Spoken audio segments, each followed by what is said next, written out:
के बा गावे का हाल चाल बतावा का हाल बा। गावे का हाल चाल बताई बार पहिया पटपटा था दांत कटपटा था अजीब छटपटा था काहे ला हो तो तब बहन में जाने काटो तारा रजाऊ।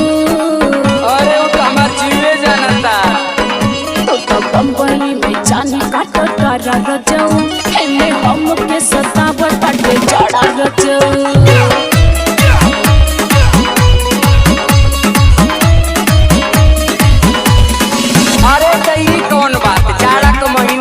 जाड़ा लगबे करी। अरे तो कुछ इंतजामो करबा। कौन इंतजाम तो कुल धैले नु बा। कौन इंतजाम हो? ओहो सुना कटवाई नहीं देहिया नरम रहबू कटवाई नहीं देहिया नरम रहबू रानी रहबू रजाई में गरम रहबू।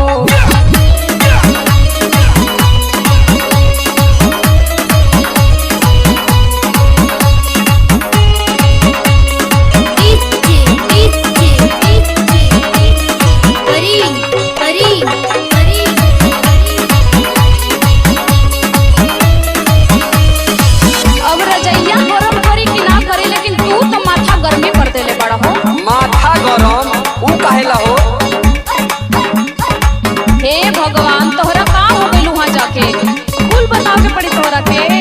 अरे बताइबू तबे न जाना।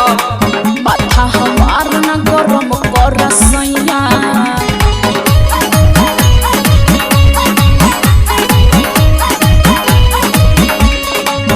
औरत के काम नहीं करी रजैया